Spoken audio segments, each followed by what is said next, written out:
Welcome back to the Kelowna Real Estate Podcast. I'm your mortgage broker host, Taylor Atkinson. And I'm your real estate agent host, Matt Glenn. Happy New Year. Happy New Year, man. 2025 was a good year for the pod. It was a great year. It was a really good year. It made Thanks me to all the listeners. For really excited for 2026. Yeah, me too. Yeah, I just want to say, one of our first shows, I think it was the first show in 2025, we had Mike Shaw on, who was a functioning quadriplegic. Incredible story. If you haven't listened to that episode, go listen to it. But one of my big takeaways from that show was gratitude. And yeah, full circle from the last year. Super grateful for the year. Also really grateful for you as a co-host, as a friend, as a referral partner. You've just been awesome, man. It's been really fun to work with you and spend time with you. So thank you. Honestly, I could not agree more myself. And it's like talking about the pod. This year, the pod, we had a few good milestones. We're now on TV every single day. Yeah. People getting some funny calls from that, which is awesome. Keep them coming. Our Instagram has popped right off. We've had like a number of viral videos now. Yeah, I honestly, I didn't even know what viral was or what number you needed to see. But some of the reels are over 50,000 views and thousands of shares and saves. And it's great because it comments. Yeah. It's a lonely, I'm not going to say industry, I guess, but it's a lonely thing to do sometimes to record podcasts when it's you and I and maybe one other person. You don't know really how it's landing. Hard to gauge the feedback, or it can be. Yeah. I feel like we've really touched on some really educational pieces and some important talking points. So it was also, an awesome year. It needs to be said, we couldn't have done any of this without our producer, the woman behind that makes all the magic happen, Nikki McMurphy at Concrete Pad Productions. If you're looking to start a podcast, like a few people have asked me, honestly, buy this mic for $300 and call Nikki and get it going. Because we've tried others, and I'm telling you, hands down, the best thing that we ever did was hire Nikki. Hey, would you agree with that, Taylor? Absolutely. Yeah. Anytime people ask me how do you start a podcast? Call Nikki. Yeah, call Nikki. She's incredible. For real. It makes a big difference. And it's just, our viral videos are because of her and TV and all that. So can't say enough. Thank you, Nikki, and wish you all the best in the new year. Yeah. And our guests, a lot of appreciation to our guests over this year. It's a big chunk of time to ask for, to sit down and speak with Matt and I. But yeah, we've had some incredible guests on, and we're having our lineup for 2026 is unreal so far. So yeah, it's good. Looking forward to it. And we also have some nice events. We have a Kelowna election coming up. So I'm sure this will get the pod fired up for some of that, seeing what's coming down. Yeah, Matt and Taylor get political again. Not really get political, but more let's hear what the people need to hear. Yeah. 2026 will be a good year for the pod. So thanks for listening and keeping up. Yeah. This week's guest. So, for the past few years, we try and start out with kind of some inspiration, some motivational speaking. And Matt and I were at an event 7-8 months ago. We heard Ben speak, very authentic and transparent, and resonated with us. So we were trying to align some dates to get him on. And yeah, I'm just really excited about the show. I think it specifically talks to more real estate agents trying to grow their business, restructure things, implement systems, have some accountability. But really with any of these kind of speakers, anyone can have some takeaways and implement it. So he authored a book, The Richest Real Estate Agent. You can find it on Amazon, or if you DM him on his Instagram book, he can send you a free online copy. But Ben Oosterveld, awesome guest, super high energy, and really just talks about the raw, hey man, sometimes you get so busy with life, so invested in your business, you get blinded, and you don't focus on the priorities of family and spouse and life. So he kind of recenters you. So yeah, awesome episode. I loved it. Yeah, it was awesome. He wrote a book, speaks. He was an agent. Now his practice is helping other agents. So he was the right guy to get 2026 fired up if you're a real estate agent. So this would be a good episode. Reach out to him. They do an awesome coaching program. And since we've had him on, I had a couple people now that are actually in his coaching program. So it's cool to see that we have that inner circle already. But give the show a listen to and hang on for an awesome year in 2026. We appreciate everyone that's involved in the show. Yeah. And especially our longtime sponsor for every episode, including this one and all the ones in 2026 as well. Century 21 Assurance Realty, best brokerage in Kelowna and the Okanagan. Not just the Okanagan, the interior, everywhere. Century 21 is growing. We just merged with executive property management. So now we have a massive property managing department. Yeah. So we are in sales, leasing, managing, we're the brokerage for you. So if you're an agent or property manager looking for a brokerage, or if you're a buyer or a seller or a property investor looking for a property manager, Century 21 Insurance Realty is the best brokerage in town. Take my word for it. And enjoy the show, and Happy New Year, guys. Thanks for listening. Okay, Ben, welcome to the show the second time. We tried to do this virtually, but fortunately, we had a bit of a hiccup, and now we're doing it in person, which is awesome. Yeah, that's cool. It's glad to be here, guys. Yeah. It was a good excuse to meet you in person. So, Totally. Kid has hockey in Kelowna, so I'm like, well, see if these guys got a studio. Yeah. So, and Yeah. what do you know? Yeah. Kind of. I mean, we almost met you in person, 6-7 months ago. You were at an event in Kelowna, and that's how we kind of found out about you. And yeah, unfortunately, like I had to dip out the last minute, juggling kids and stuff, but it was super impactful. And I think when you were on stage, to me, it was like so raw and authentic. So maybe if we can just bring it back to that, like as the origin story of your life-changing event, like where did it start and kind of what happened? Yeah. So at that event, we're talking to business owners about scaling and the importance of it. And what does that even mean? It means that you have more time and you can make as much money as you want with as little amount of time. That's the goal, right? Why that's so important is because, I've been in a grinder my whole life. Like I did a lot of really cool things. You can see all my stats of all kinds of really cool things. Owned 61 properties. I sold $2.5 million of office furniture, and I rookie of the year as an agent, sold the business, have a national coaching company, like all this cool stuff. Okay. Man, I had a YouTube channel in 2008, 9. Like I'm growing this thing. Just imagine if it would have kept going, right? 2008. I was like OG. I didn't know I was OG. I'm thinking, I wonder if everyone's doing this. I'm like, every week I was consistently posting. I was getting like 300 people just coming. I put a little $5 ad on Facebook, running to my YouTube channel like back then. And it was just like growing like crazy. I was doing speaking engagements. I had a really successful team, a coaching business. And at that time I came home and I kind of got totally sideswiped. My wife sits down and says, "Hey, Ben, I think I'm done." And so like, I'm thinking like I'm being a good dad. My goal is to be a good husband. And the thing is, I was always a sales guy, like learned how to sell as a young age. I lived on the streets for like a good portion of my teenage years. So you're kind of this personality of like survivor. And so you learn how to manipulate the situation to survive. Okay. Like I'd steal so I could eat, or I'd steal so I could sell some booze at a friend's house to sleep the night. And so my sales training was this, like you learn how like you have no shame. You're like, look, I need to survive. But then what happens is you go through a process of healing and transformation, but then you get married and you still have this survival mentality, which equals controlling husband and manipulation. But I was always a good person. Okay. So it's not like I was an evil man. I was sitting there like as a broken human going, I don't think anyone's worth being trusted. I don't think anyone's going to take care of me. So no matter what, I'm just going to make sure I can predict my outcome all the time. And so I would be there, but I wouldn't be there. I would listen, but I was always like not listening, trying to figure out how to take my life and be a really good husband and a really good dad. Like at the end of the day, that's what I wanted. And I remember sitting there, and this is years being married, maybe, 10 years in. And I sit down and my wife's like, I want to leave. And then I said, with ability to like kind of manipulate, I was like, well, let's talk this through. It's almost like, I'm like, look what we have. We've got cars, we've got houses, investment properties. Man, I take you out on dates. And I had a really good pitch, right? Yeah. I thought, but this wasn't working. And she got to this place where she's like, I'm done chasing you. Like you've been saying that things are going to change and it's not. I'm like, well, things are changing. Like, you're not. I said, well, I don't understand. If you don't want all this stuff that we've done, what do you want? She goes, I just want you.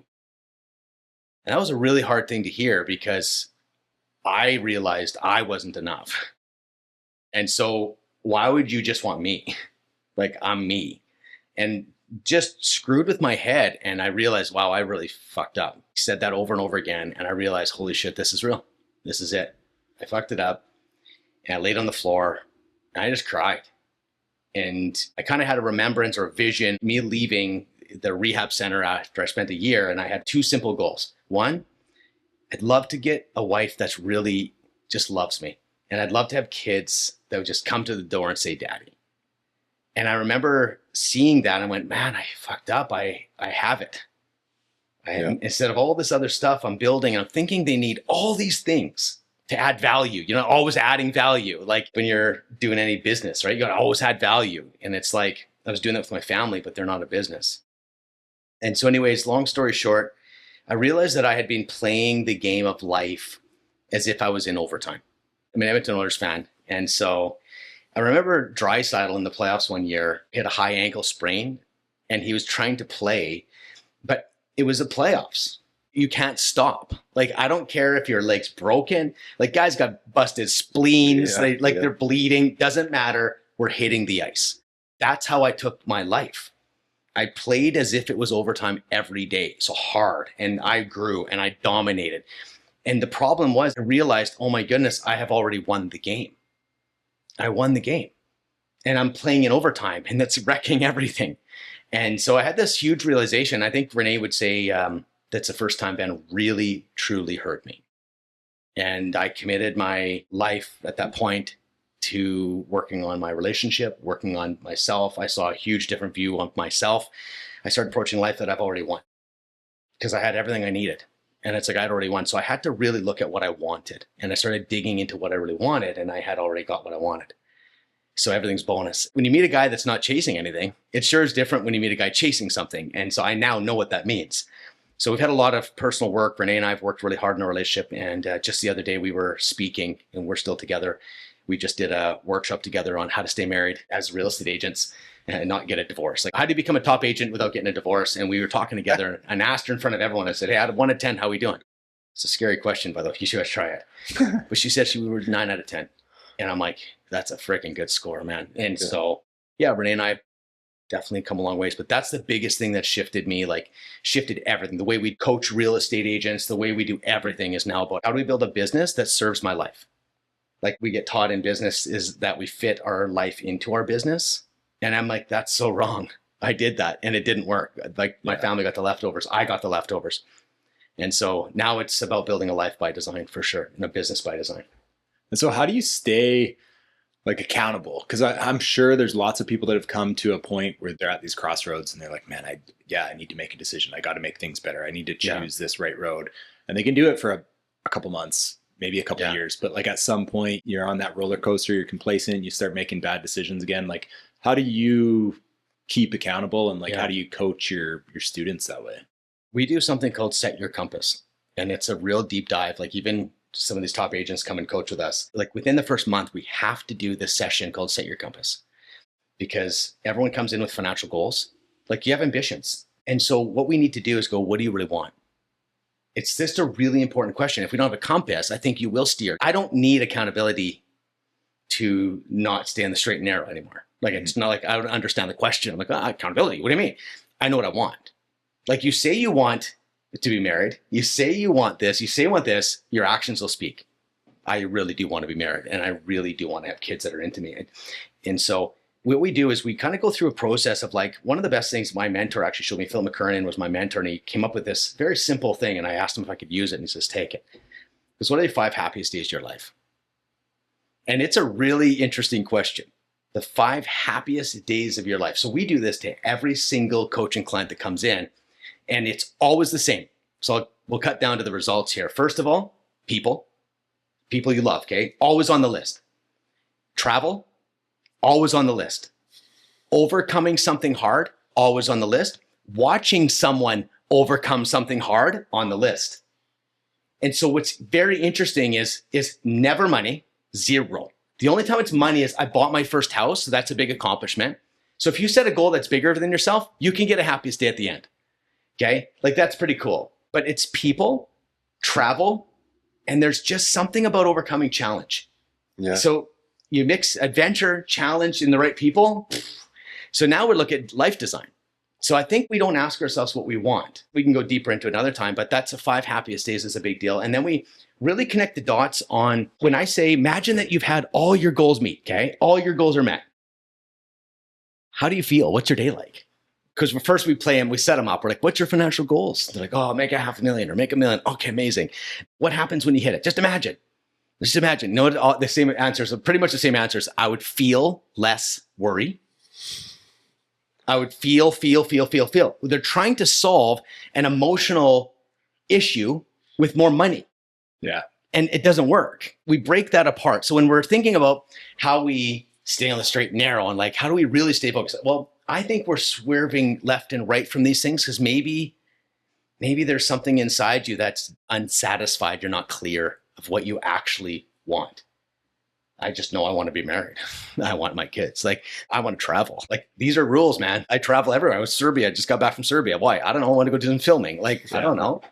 Like, you got to build a life that jazzes you up. And I think if we're veering left or right, I'm wondering about the way that you're positioning yourself in life. Are you trying too hard? Are you chasing something? Are you out of alignment? These are more of the questions I would wonder about, because if you're not at peace, I'm not saying I'm always at peace either, but when I'm not at peace, I can ask these questions like, what's out of alignment here? Personally, I find difficulty in the balance of being like ambitious or complacent. I get that. And I'm trying to like, So it's on or off? yeah, well, yeah, it is, Yeah, right? yeah. And like, when I'm ambitious, I'm like, I should be more grateful. Like, life's great, maybe I shouldn't, like, the risk to reward. Like 10 years ago, sure, like I felt like I had way more ambition because I had more to gain and less to lose. Now it's kind of switching where it's like you said, like, I have 2 healthy kids, an amazing wife.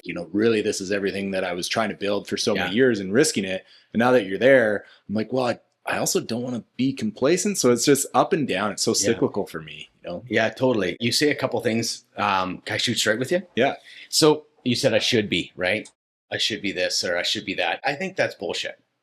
Like, that's just judging yourself according to someone else's standard. Yeah. Like, or according to an unrealistic standard or something. But like, what if it's okay to not be ambitious and be ambitious? What if your behavior is actually okay? Like, what if it's just like, today I'm not ambitious and tomorrow I am? Or like, it's like, that's where we find the place where you'll actually start growing forward. But you're busy going, I should be here, should I be here? No, just be where you're at. This is who you are today.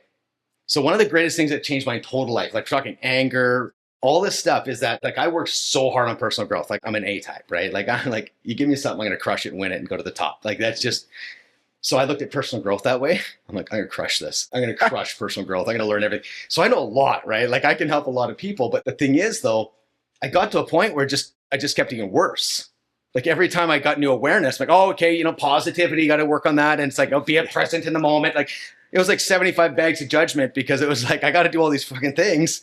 Yeah. Like, oh shit, what's in my food now? And it's like, you start getting like, now, like, I got to hack. And some guy's got a new hack on skin or whatever. I got to do that now. Like, you just walk around and you're just like, it's never.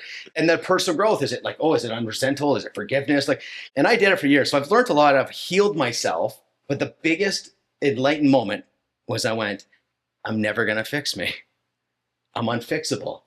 And I realized at that moment is that self-acceptance is enlightenment. It's like, dude, you're up and down. Yeah, me too. Sweet. Yeah. What about Ben? Do you do meditation? Do you meditate? Oh, dude, I probably on the list. I should do. Remember, so I should. So no, but what is meditation?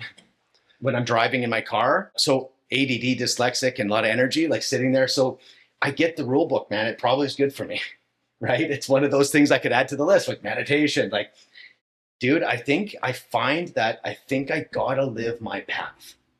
And I think, of course, meditation sounds perfect, right? Let's do it and connect and calm down. I just don't put the pressure on myself to do it anymore. And it's like, I find myself finding other ways to connect that way. I think there's other ways. I just think mainstream is like ice baths. Well, that's kind of getting uncool now. It was cool for a while, and it's saunas. I just feel like, I think meditation is really important, but I think the way that they're teaching meditation, I think there's many ways to connect. And I think it doesn't have to be so bloody hard. So that's where my thing, if it's so fucking hard, I got to work this fucking hard for peace. Honestly, that really resonates with me, because like, same, like 10, 15 years ago, it was like, oh man, I should. Right. Yeah, man. Let's be tight, man. Let's. Yeah. But then like, I get energy from so many different things, and meditation really isn't one of them. So it's like, yeah, why am I trying so hard to do something that's not feeding my cup, Like meditation I'm talking about is just realizing that you're just an experiencer, experiencing what happens in every moment. This moment is all you have. There is no yesterday. There's no tomorrow. So I think that's an awareness. Yeah. I think living in an awareness. Yeah, exactly. That's exactly what it is like. And so if that's true, then I meditate. Right? If that's the definition of meditation, I'm doing it all the time. Yeah. Except when I'm not. Everything works. Everything's good. You know what I mean? I think we all have our own individual fingerprint. Yeah. And I think that we get lost in someone else's all the time. Like I might start meditating next week. I don't know. I mean, especially right now when social media or internet, ChatGPT, anything, you can really like research as much as you want on whatever path you want, but like it might just not be the fit for you. You know what? I came up with a belief system because I used to be such a people pleaser. I was just so scared, right? I don't want to be judged for a long time, just trying to fit in. Yeah. I don't want to do it anymore, but I realized I need to stand alone. And so if I was to give my advice to anybody, be willing to stand alone. And I don't think we're willing to stand alone. Like I tell my kids, stand alone. Wouldn't that be good? Don't do peer pressure. Mm-hmm. Like stand alone. And it's like, I'm willing 100% to stand alone, like literally. And so what that then leaves me to is once you stand alone in what you believe, like genuinely going, this is my thing. And it's like, it could be freaking collecting Barbies and it's weird. Like I'm a grown man collecting Barbies, but this is what I do. This is what I do. Do you know who you're going to find? Barbie collectors. Yeah. And you'll find your tribe. Yeah. You see, it's stupid. I don't know where I come up with this example, but like this is what I decided because I couldn't fucking fit in. I couldn't fit into the real estate industry. I couldn't fit in anywhere. My own personal home life, my mom and dad, I haven't talked to them in years. Like they don't fit in. Like we're not fitting in. Like it wasn't a good relationship. Yeah. And I try to fit in with like people that have leverage for me. Yeah. Like it doesn't work. Like when I'm me, I will 100% cause some trouble, but I will find my people. And I think we're too scared to do that. And we just kind of do the thing and fit in. Like, so I'll tell you a secret. So I do these personal growth games all the time. No one knows this. I'll tell you guys. At that event, I dressed to the nines, okay? You know why? Because it put me in an insecure place. Oh, really? Yeah, so I would be misunderstood. Okay. Because it was Kelowna. Kelowna was like, it's chill. And I wore the freaking nines, right? Like white tie, white shirt. I was fucking dialed in. I did that for my own personal growth. Interesting. So then I could be laughed at and looked at as this, and then I'll drop my talk and my people will find me. I play these games in my head. I'll do these things.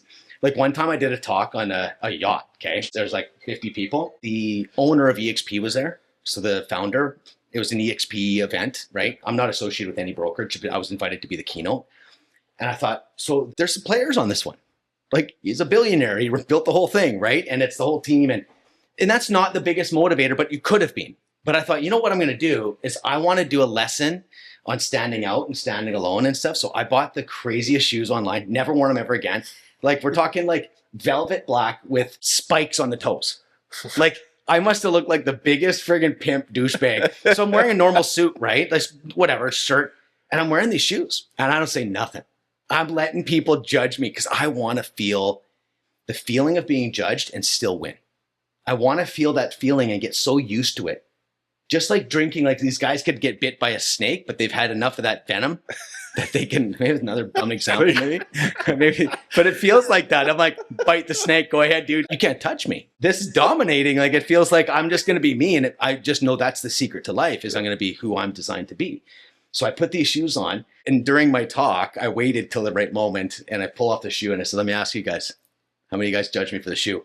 Like 40% of the people and everyone else is lying. They're like, yeah, totally. Schmuck, right? Yeah. I said, do you know why I do this? I said, because I've been insecure my whole life. And I said, by me wearing this, I want to be okay with you judging me because I need to stand alone.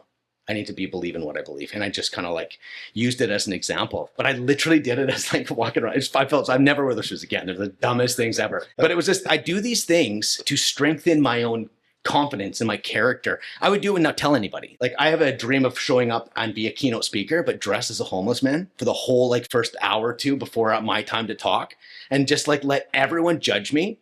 And then I go up on the stage and drop the friggin' thing. I think I want to do stuff like that. But anyways. Can you define The Richest Man in Real Estate? It's your book. Yeah, check out. Yeah. Sure. What is the richest man? Like, is it comfortable standing alone? Is it like, what is the value? So the subtitle is really important and it's how to build a 7-figure business without sacrificing relationships. So pass the test. Yeah, did I get it? Yeah.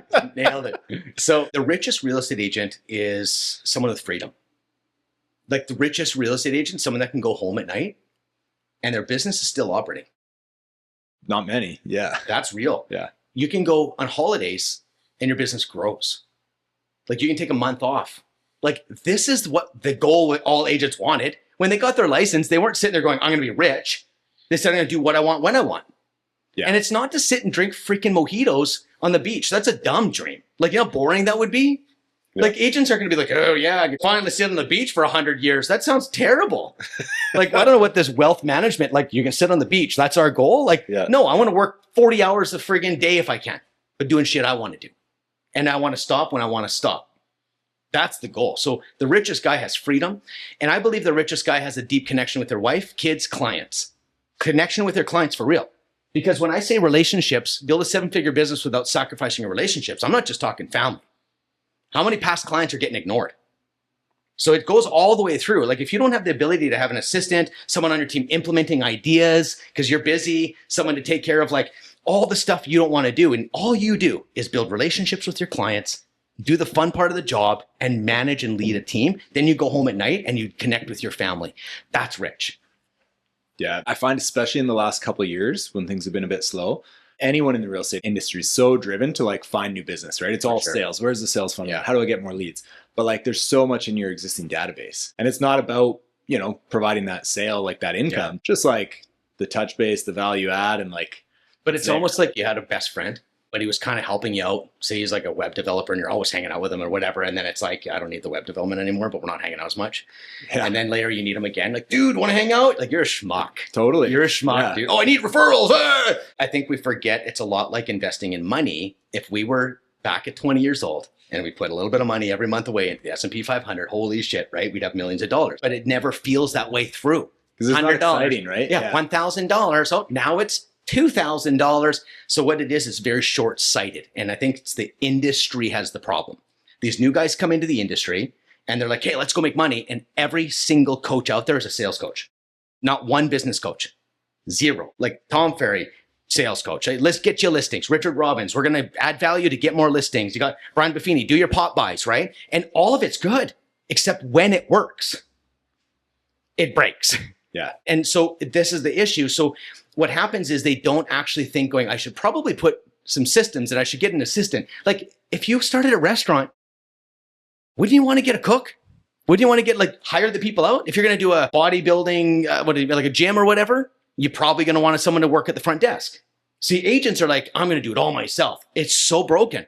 When I started as an agent, I was a business coach and I thought, what would it be like if I actually practice what I preach? Because I was already coaching a bunch of people. I had even national contracts with different companies. And so I finished my contracts and really niched into real estate. I started coaching agents and they started really taking off. And the thing is though, I thought, what would it be like if your coach became an agent? And I thought, this will be cool. So I'll be a case study. So I became an agent. I hired an assistant before I had sales. Yeah. Well, if I had a restaurant, I'm probably going to need a dishwasher. Like if you're thinking I'm going to grow, why would we not put the infrastructure in place if you think you're going to grow? But if you think you're not going to grow, I could understand not doing it. So it's even a mindset issue. So I just put an assistant in, 440 grand commissions my first year, second year was 660. And 9 years later, we sold the team and moved on. But the thing is that I treat it like a business day one. And that is unheard of. Like they look at you like you're an idiot. Like you're getting an assistant, you got to have like at least 20 to 30 deals. Well, so you're so busy, you can't train her. You're so busy that like now she's behind. Like you got to buy an assistant that's really expensive. Like it's all backwards. So I was going to ask. So what's the common dispute to hire? Because like, I have a team member started earlier than I needed to, but like we built such a great thing. But like from your standpoint, when you're in coaching, what's the resistance? Yeah, there's tons. Yeah. Like it's probably the number one personal growth thing we do is help them hire. Yeah, hands down, because you're dealing with a lot of things. The relationship with money. That's a big psychology, right? Spend money or not money, huge. The other one is you're going to realize how friggin' chaotic I am. They're going to be seen up close that they're chaos and their beautiful brand is bullshit because the reality is it's chaos, right? But these people fix chaos. They don't understand. Another one is how do I tell them what to do? Or I don't have enough to do. Yeah. And I don't know what the heck I'm doing. It's just all that. So a lot of it is that like money is a big deal and what do I get them to do? So assistant first and then what? Buyer agents? Buyer's agents way later. Like people do that backwards. What happens is normally, here's the traditional way. You're a hustler, good old hustler. You're banging deals. People love you. They refer you. You get busy enough. Yep. And that's the point where you're like, shit, I should have had an assistant. But here's the problem. They're like, oh, you know what? I can't handle all the growth. I know what I'll do. I'll bring on a sales team. Like don't look at it as real estate business. Look at it as a business. Because a buyer's agent is a sales team. So what's a sales team going to do? Bring in more deals. Now you're a mentor, you're a manager. Now you're doing triple the paperwork and you have no support. So it's like bringing in more people to your restaurant and you still don't have a cook, or like you're cooking and maybe the dishes are piling up. Like it's impossible. So you've got to put in your operational systems. Paperwork's got to be off your plate before you jump into buyer's agent, because you need that buyer's agent to have enough value to stay with you, means we're taking care of all your paperwork. Oh, by the way, we got an assistant booking all your showings, and all the listing stuff will be taken care of. We got emails every time you do a buy. Every step along the way, they're going to say, hey, just so you know, now that you're pending, here's what happens. Now that we're sold, here's what happens. All of that stuff's going to happen to support you as a buyer's agent. Plus, plus, plus, plus. So when you're actually promoting yourself to get a agent on your team, you've got unbelievable offer. And it's not this, I'll get you leads. Go pay $1,000 a month and get them some shit leads. That's usually what we do. It's like, yeah, I'll just get you some leads. You work those leads. If you made your calls, you make money. Like that's your coaching, right? So for sure, assistant, but then operational systems in place to support the buyer's agent. Now the buyer's agent goes to the admin and the admin supporting that person. That's the structure I would use. And is it so you can then like really dive into those relationships, like bring up the Barbie doll analogy. Then you can go collect your Barbie dolls. That's right. And you're hanging out with a bunch of people you aligned with. Well, that's you're right. Like, yeah, let's work together. Like, dude, what if a guy calls you and you're out of the blue and you're like, man, I got to connect with this guy. You got an opportunity. You're in the zone mentally though. Think about you being a little bit, you're already busy. Opportunity comes, or an old friend or whatever, even anything, you're showing up to that relationship probably a 6.5, maybe 7 out of 10. But ask yourself, how good am I in my business at a 10 out of 10 energy? How good am I at a 5 out of 10? 5 out of 10, you avoid relationships. Like you're walking down the street and you're like, oh, fuck. This is, I know he's a good buddy, but I don't, like I see you on the street and I'm tired, I'm going to avoid you. Like, but if I'm like on the street and I'm feeling amazing, oh, guys, how's the podcast? Completely night and day. We misunderstand that energy. We really undervaluate the cost of doing it yourself. That's why if you spend, let's say 20 grand on an assistant, you can almost build $1 million business with a $20,000 assistant. The thing is though, your energy is up. Yeah. And so I think we miss the power of when you feel good. When you feel good, things grow. When you feel bad, they shrink. And I think we miss that man behind the business in the whole thing. Yeah. Like what's the opportunity cost? Like the lost opportunity. Yeah, knowing things like that, right? Yeah, for sure. The deals that you lose that they fire you on hurt. The deals that you lose that you could have had don't hurt. Like you don't know that you could have had $250,000 more money every year for the 10 years. That's a lot of money. It's $2.5 million. Yeah. Like we don't feel it, so we never know. Well, it goes back to that like complacency of like, I want to do this. I want to scale the business. I want to put in these systems, but like things are okay, you know? So yeah. When did you write the book? I don't know, a couple years ago now. Years ago? And what was the reason? Like, what's your purpose to coach people grow businesses? So 2 questions: why I wrote the book, and then what's the purpose? So why I wrote the book was, to be honest with you, I was going to leave real estate coaching altogether. I got sick of it. Seriously. Interesting. Because I talk personal growth. Yeah. I talk about man behind the systems. I talk about, and you go to the brokerages and they want to hear about AI. They want to hear about like leads. They don't give a shit. They just want to fill the room. But like when the brokerages are out there, there's a big bone to pick, because brokerages are looking at recruiting and retention, okay? But they're not looking at how do we make them successful. That's a whole nother question. They don't have the budget, so they just try to keep feeding shit to these agents. And they're not bad people. I'm not saying they're bad, but it's broken. So I'm coming in going, hey guys, we need to hire. We need to do this. Not a popular topic. It's not a popular topic. And then in the business world, that's my peeps. Like I could literally switch over to anything and do business, no problem. So here's what happened. I kind of got to the place where I'm like, you know what? I don't need to work in this industry. Like I was an investor, you know, I did this stuff, and it's like, so what I did was, and this is after I even sold my business of real estate. And I was like, okay, so I said, I'm going to start shifting my gears to business owners. Okay. So I started a cross Canada tour. My first stop was in BC. I filled the entire room with business owners, and it's rocking. Like, here we go. Right. They're eating this message up, right? How to scale and how to do these things. Then on the way home, I hear on the news that the NBA just shut down. And I went, oh man, COVID. Yeah. So I sat back in my office and I'm like looking at this going, okay, well now what? I thought, you know what? What if I just give everything in real estate away, just kind of help? So I just kind of just started giving away everything in real estate. Like I think I gave away some 800 people took my thing and started doing this. Then I got asked to speak at all these different places online, and I started growing, and I'm just like, and then it was like, do you know a mindset guy? Our agents are pretty fucked up right now. And I was like, interesting. Now you want to talk. This is good. And so that's where I really went all in with real estate, because I was like, oh, they get it now. So COVID made everyone realize that there's a lot more to life than just these deals. And when the deals fell apart, they realized their marriages were hard. They realized they weren't happy. They were drinking too much. You had so I feel like the personal growth was thrown in their face. And that was actually the real catalyst to your success, is the personal growth. And that connection was hard to make. Now it's not so hard. And plus, I've been banging this drum for a long time now.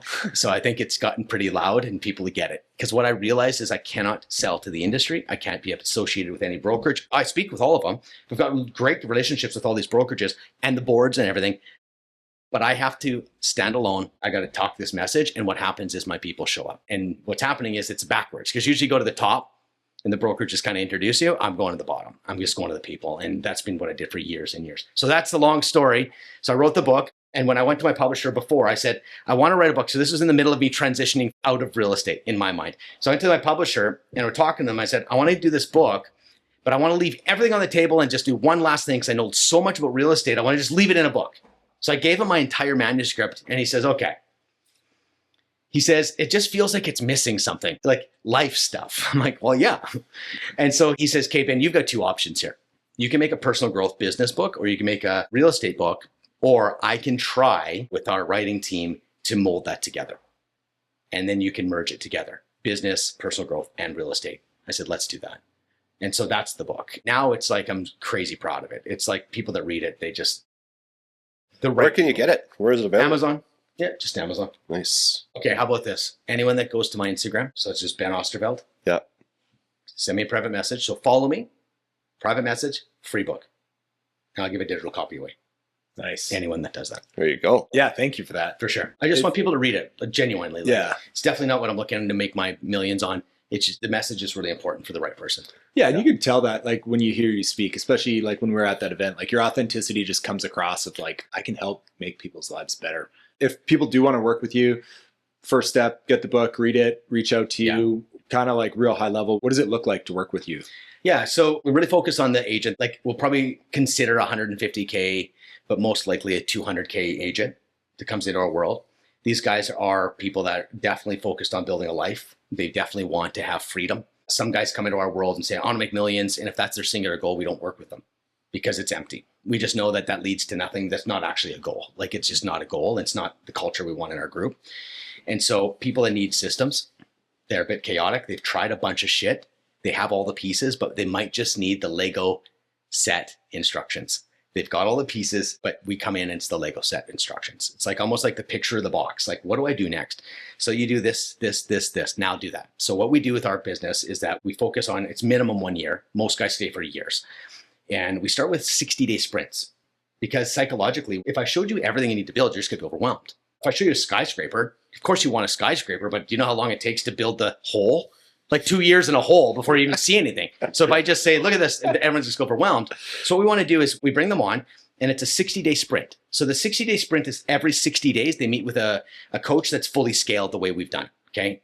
Then every 2 weeks, they meet with a second coach and it's an implementation coach. This was a real hack in the business because you can coach and you get great instructions, good insight and good strategy, but you still have to implement and they're busy. So we're like, oh yeah, I didn't get that thing done. Okay, try again next time. That's bullshit coaching. That's what's out there. So we have implementation coaches. They're administratively minded and they know our systems. So they sit with you and you're like, hey, how are you stuck? What system are you on? Okay, you're on the re-engagement campaign? Good. Did you get your envelopes? Oh, I've been needing to do that. Cool, let's do it right now. And it's like I look up shopping cart. You're writing, you got a full shopping cart and that damn pebble hits that wheel and you're, it's just, that's the, I didn't order the thing. And it's like, we don't need these top agents to be coached. They do from a business side, but once they've got their plan and they've got their awareness, we need to move them into execution. And so we do everything from like helping you, like you haven't written the ad for the assistant? No problem. Let's write it right now. Oh yeah, we've got 3 versions of that. Every single one of our systems are built out. It's literally pull it out and plug it in. They still don't do it. So that's why the implementation coach sits there and does it. And then they still don't do it. So we coach their assistant to do it. And this has been a huge hack. So we help them hire. We even got a done for you hiring service because you won't do it. Yeah. So we don't offer that for everybody. That's an extra cost. But if you're like a super, super successful guy and you literally have no time, just cut us a check. We'll have an assistant for you, guaranteed. But then what we do is we actually mentor the assistant. And the assistant actually gets coached all the time. And not on paperwork and shit like that. You know why? Because a good assistant, they'll learn that in 5 minutes. Like a good assistant is admin. What we're teaching them to do is how do you deal with a chaotic person and be a really good complement to them? Actually train them on how to be an assistant while they're learning our systems. So then it's like, okay, you want to do the re-engagement campaign? Great. Here's the instructions, and these people follow instructions. Here's the SOP, here's the instructions, here's the instruction video, and you're going to get coaching on this, okay? So guess what happens? Every 2 weeks, they can jump on that call too, and we help them implement it. So the assistants become the implementers. So that's the biggest thing. That's how we get them forward. Wednesdays, we have breakout sessions where it's like different coaches have different rooms. So it's like a mindset room, operations room, a hiring room, and a marketing room.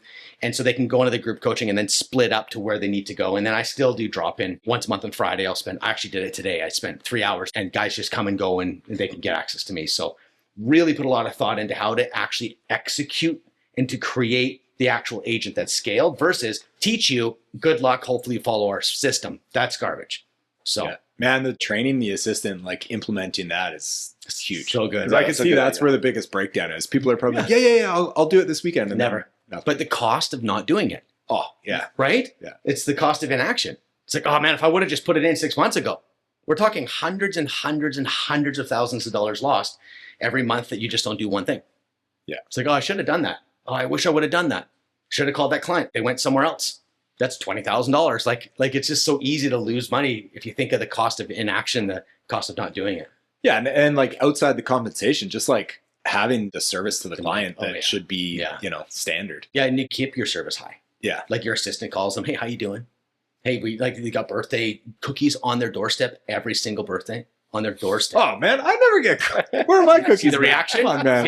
See? Friggin' love cookies. I forgot this is a real estate agent. Shit. Sorry. Yeah. By the way, what he just did there is the most famous thing we get because they say my agent never did that. So we do full red carpets at closing. They full red carpet, but we don't publicly put it anywhere. It's just for you. Do we put our logo, make you hold a stupid sign that says Ben just sold your house and turn it into billboards? Hope you didn't do that because that's really No, bad. I'll say Matt did get us a nice gift basket with some wine and stuff. But I'm saying though, like the gift basket's good, but what would cause him to go, holy shit, fire your agent and hire you? That's what we think about. What emotional reaction can we create? It's basically just cookies for me, I'll be honest. I'm a pretty big cookie guy. And it's not hard. This guy's cookies, man. Yeah. I gave a lady cat litter once. It was the best. I rolled out the red carpet and walked down the red carpet because we were joking about cat litter. And it was just, it's got to be, I see you, I hear you, I love you. It's has to be at that level, the human to human connection. If I would send my wife an email to say happy birthday, it would be an absolute joke. But in business and real estate, oh yeah, I do a birthday email every time. Like, oh, congratulations. You're great at these relationships. Like, really? Sorry. Sorry, it's a little bit different. You're picking me apart. I got an agent sitting right here. Shit. Sorry. I'm just trying to figure out how I get Taylor to fire his wife. I'll be honest, she has not made me cookies in a while. The door is open here. Okay, now I'm causing trouble now, right? Yeah. That's hilarious. Wives, you get bumped. I don't have no help there, man. Tough competition. You don't want that. I was going to get this book, just read the last chapter on how to steal that. I just stealing his wife? No, you're saying? That's weird. You're getting weird now. Yeah. What we're trying to do here is, hey, 2026 is starting. We're obviously recording this just before Christmas, and we want people to like get that motivation, get that going to kind of like end the show because we got to be conscious of time here. Sure. What do you have any advice, like goal planning? Like, what is a tangible takeaway that, like, hey, you cannot walk away and not do this in 2026? Yeah. Like, so if I give a tactic, it's going to be cool and fun and be like, oh yeah, that's such a good idea. But the real truth is, it's a mindset. It's 1% every day, and it's 1% wins. Never celebrate your home runs. Never chase home runs. Never.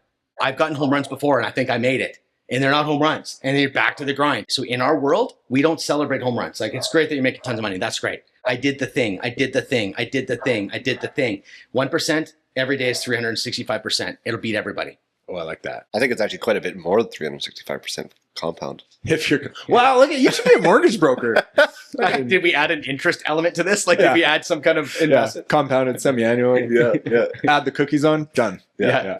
Okay, well, I love it, man. I love your energy. And like, yeah, I've said a couple times, I just appreciate like the raw authenticity. And yeah, there's a lot more of you online. Like people should, follow you on Instagram and go to one of your speaking events because, you're doing some good things. So yeah, appreciate it, guys. Awesome. Well, thanks for coming on and enjoy the rest of the hockey tournament. Yeah, it'll be great. Like I said, get this book. DM Ben, that's what you want? A DM? Yeah, go follow me on Instagram first and then send me a message. Just write free book or Don't be like, hey, dude, I want the free book. Just write free book because I've got a bot that's going to give it to you. Okay?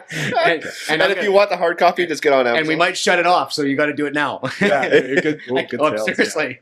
No, like all of a sudden everyone knows my thing. I'm going to have to change the word. Yeah. Yeah. Just 750 books downline. What the hell's going on? Yeah. Okay, nice. I like Anyways, it. yeah. All right. Yeah, no, say hi. For sure. I'd love feedback. It's always good, right? Being confident is good. But what happens sometimes you don't get the feedback. Yeah. You know what I mean? Like, it's almost like you still need to feel that feeling of like, hey, I love the show, or hey, thanks for helping me. Like, it really drives you. So send a message that way is nice too. Yeah, I like it. Awesome. Appreciate it. Yeah, Awesome. thanks a lot, Thanks, man. guys. Appreciate it.